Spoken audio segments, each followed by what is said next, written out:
आजाद बोल इंडिया के इस वीडियो में आप देखेंगे ईरान पर भड़का यूएई, बताया रीजन के लिए सबसे बड़ा खतरा। अब्बास अराक्ची अचानक आज रात जा रहे पाकिस्तान, इस्लामाबाद के बाद इमरजेंसी में ही जाएंगे ओमान और रूस। आखिर क्या होने वाला है? और भारत से एक साथ 240 लोग पहुंचे इसराइल, यहूदी बस्तियों को बसाने का साजिश भरा प्लान, बाइबल में इन खोए हुए कबीलों के जिक्र का दावा। कुछ बड़ी खबरें हैं, पहली खबर से रूबरू करवाते हैं आपको।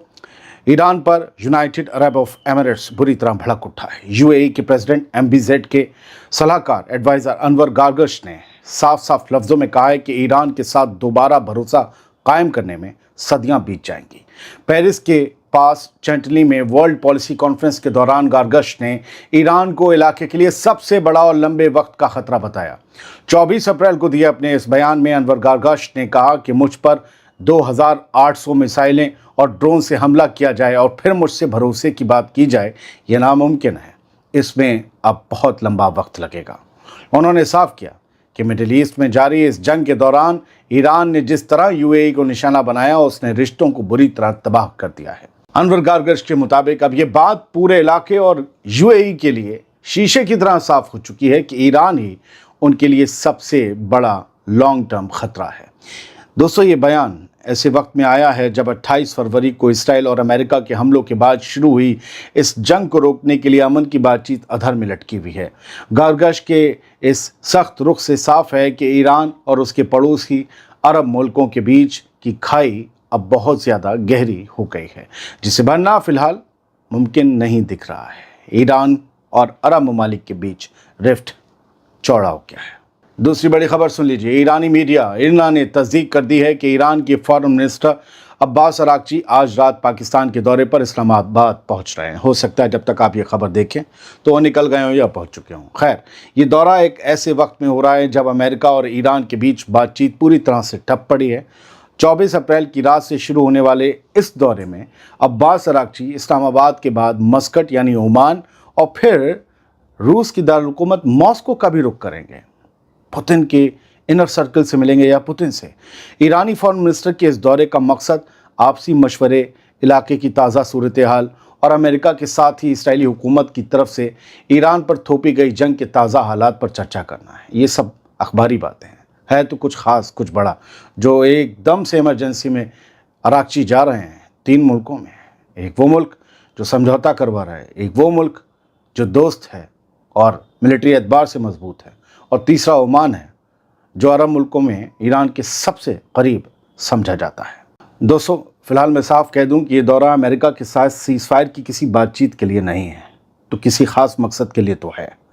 दूसरी तरफ अमेरिकी डिफेंस सेक्रेटरी पीट हेग्सेथ का कहना है कि ईरान के पास अभी भी डील करने और अपने न्यूक्लियर प्रोग्राम को पूरी तरह से ख़त्म करने के लिए बस एक खुली खिड़की, एक ओपन विंडो मौजूद है। दोस्तों, अब्बास अराक्ची का ये पाकिस्तान और ओमान और रूस का दौरा ये दिखाता है कि ईरान अब इस थोपी गई जंग के बीच अपने दोस्तों और पड़ोसियों के साथ मिलकर अगली हिकमत अमली तैयार कर रहा है।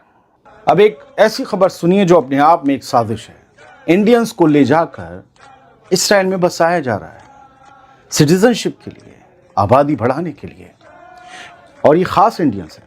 यहूदी बस्तियों को मजबूत करने के लिए इसराइली हुकूमत ने जुमेरात को भारत से बनई मेनाशे कम्युनिटी के तकरीबन 240 लोगों को इसराइल पहुंचाया है। ये कदम एक बड़े सरकारी प्लान का हिस्सा है जिस पर 90 मिलियन शेकल खर्च किए जा रहे हैं। ये लोग 23 अप्रैल को भारत के मणिपुर और मिजोरम से इसराइल पहुंचे। इस प्लान के मुताबिक हर साल 1200 भारतीयों को इसराइल लाया जाएगा ताकि साल 2030 तक ये तादाद 6000 तक पहुंच सके। बनई मेनाशे कम्युनिटी के ये लोग खुद को एक खोए हुए कबीले की औलाद बताते हैं और कहते हैं कि बाइबल में इनका जिक्र मिलता है उस कबीले का। इन्हें लॉ ऑफ रिटर्न के तहत इसराइल लाया जा रहा है, यानी वापसी का कानून, जहां इन्हें मज़हब की बुनियाद पर शहरियत यानी सिटीजनशिप दी जा रही है। लेकिन हकीकत यह है कि इन सभी को उन ज़मीनों पर बसाया जाएगा जो फ़लस्तीनियों से छीनी गई हैं, फ़लस्तीनियों से चुराई गई हैं, इसराइल ने कब्ज़ाई हैं।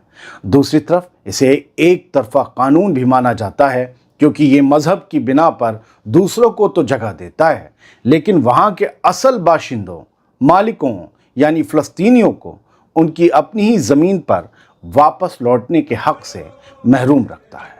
इसराइल का ये कदम मकबूजा इलाकों में अपनी आबादी और पकड़ बढ़ाने की एक सोची समझी हिकमत अमली का हिस्सा है। ये इस कबीले के ये लोग जिनका बाइबल में जिक्र है, क्या ये इन्हीं का जिक्र था? क्या ये वही लोग हैं? किसी को नहीं पता। लेकिन फ़लस्तीनियों की हिस्ट्री तो सब जानते हैं। फ़लस्तीनियों की हिस्ट्री हज़ारों हज़ार साल की इस इलाके में, और अभी जब से कैमरे चलने लगे 100 साल पहले, तब से फ़लस्तीनी यहाँ थे, उनकी हुकूमत थी, उनकी प्रॉपर्टीज़ कब्जाई जा रही हैं, उनको हक नहीं दिया जा रहा, उनकी शहरियत छीनी जा रही है, उनको फांसी देने के कानून लाए जा रहे हैं। और कुछ लोग इसे फादरलैंड बताते हैं। एक दो खबरें और सुन लीजिए। आज ये गज़ा की कहानी है, गज़ा का मंजर बताया जा रहा है, और कहा गया है कि आज भी 24 अप्रैल को भी गज़ा में वैसे ही सब कुछ देखने को मिल रहा है जो जंग के दौरान था। तो सीज़ फायर भी एक तरीके की जंग का माहौल ही होता है। जंग तो जारी होती, सीज़ फायर बस फायरिंग सीज़ हो जाए ये कहा जाता है, लेकिन कहाँ, इसराइल का जहाँ सीज़ फायर होता है वहाँ वो फायरिंग करता रहता है। आज दोपहर में भी गज़ा सिटी में फिर शेलिंग की इसराइली डिफेंस फोर्स ने एक पुलिस व्हीकल पर हमला किया जो एक फैमिली डिस्प्यूट को खान यूनिस में निपटाने जा रहा था, उसकी शिकायत पर जा रहा था, और ये तभी उसके बाद भग रहा है। अब पुलिस पर तुम क्यों हमला कर रहे हो, समझ में नहीं आ रहा। अच्छा, एक खबर रह गई थी, बड़ी इंपॉर्टेंट थी सर। 2 IDF एयरक्राफ्ट मैकेनिक्स पकड़े गए जिन पर ईरान के लिए जासूसी का इल्ज़ाम है। IDF इजरायली डिफेंस फोर्स की जो हवाई जहाज़ों की, इसराइली एयरफोर्स की जो मरम्मत करते थे, मैकेनिक्स, कलपुर्जे वगैरह, ये सब 2 लोग उन मैकेनिक्स में से पकड़े गए हैं। ईरान के लिए पैसे लेकर जासूसी करने का इल्ज़ाम था, और बताया कि इसराइल के फाइटर जेट्स की इन्फॉर्मेशंस वगैरह लीक कर रहे थे। फिर ये द टाइम्स ऑफ इसराइल थी। फिर मैंने एक और ख़बर पढ़ी, ये भी देना रह गई थी इतनी आपाधापी में, कि हर्जी हलेवी जो आपको पता है IDF का चीफ, और ये बेन ग्विर जो इसराइली कट्टरपंथी मिनिस्टर है, हलेवी पहले हुआ करता था, साबिक है IDF से रिलेटेड बड़ा कमांडर, ये सब निशाने पर थे। ये दोनों, बेन ग्विर और हर्जी हलेवी, एयरफोर्स के फौजियों पर ईरान के लिए जासूसी करने का इल्ज़ाम। ये मारिफ जो इसराइली अखबार है, वहाँ मैकेनिक लिखा था ये इसराइल के एयरफोर्स के फौजियों पर इल्ज़ाम है जासूसी का। और ये खबर आई तो हिल तो गए सब लोग कि ईरान कहाँ तक घुस गया है, इसराइली एयरफोर्स के अंदर तक घुस गया है, तभी तो इतना ठोक ठोक के मारा था। इसराइल ने छुपा लिया। खैर, हिजबुल्लाह के जो एक मेंबर ऑफ पार्लियामेंट हैं लेबनान के, उन्होंने कहा है कि seize fire meaningless in light of Israeli attacks. ये सीज़ फायर बेमतलब का है, कागजी है। जब इसराइल लगातार हमले कर रहा हो तब ये सीज़ फायर किस मामले का? तो हिजबुल्लाह का जो ब्लॉक है लेबनान की पार्लियामेंट में, वो लगातार इसराइल की सीज़ फायर की मजम्मत कर रहा है। कुवैत ने आज बताया कि उसके ऊपर ड्रोन से हमला हुआ है। कुवैत ने 24 अप्रैल में बताया कि 2 ड्रोन आए, इराक से आए थे। उन्होंने नॉर्दर्न बॉर्डर के पास फौजियों की चौकियों को, पोस्ट को हिट किया है। हालांकि कोई ज़ख्मी नहीं हुआ है। यानी इराक की तरफ से कुवैत पर हमले किए जा रहे हैं। दोनों आसपास हैं, इराक और कुवैत की वॉर तो आप लोग जानते ही होंगे। आज एक ऐसा बताया जा रहा है कि ये बताया क्या जा रहा है, बल्कि एक इसराइली ड्रोन है इस तरीके से साउथ लेबनान में हवा में बुर्ज अल शमाली इलाके के पास तबाह कर दिया गया। हिजबुल्लाह ने इसे हवा में ही एयर डिफेंस से अपने तबाह कर दिया, ये बताया जा रहा है। जुमा था, मस्जिद अल अक्सा की तस्वीरें ना हों तो सब बेमायने हैं। 4 तस्वीरें हैं, आपको बता दें। ये पहली तस्वीर मस्जिद अल अक्सा की है जिसका रुख क़िबले की तरफ है, काबा की तरफ, और मस्जिद अल अक्सा में ये लोग नमाज अदा कर रहे हैं। ये है मस्जिद अल अक्सा, उसका बाहरी हिस्सा।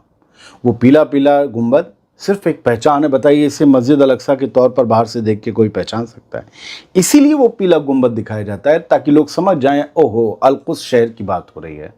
वो गुंबद सखरा है, गोल्डन डोम। या अब ये सब लोग नियत बांधे खड़े हुए हैं। सारे लोग आज हज़ारों की तादाद में पाबंदियों के बावजूद नमाज अदा करने गए मस्जिद अल अक्सा में। बहुत बहुत शुक्रिया sir, thank you very much. सलामत रहिए, खुश रहिए। देर रात तक अगर आपको वीडियो देंगे तो सुबह उठना बड़ा मुश्किल होता है, समझा करिए।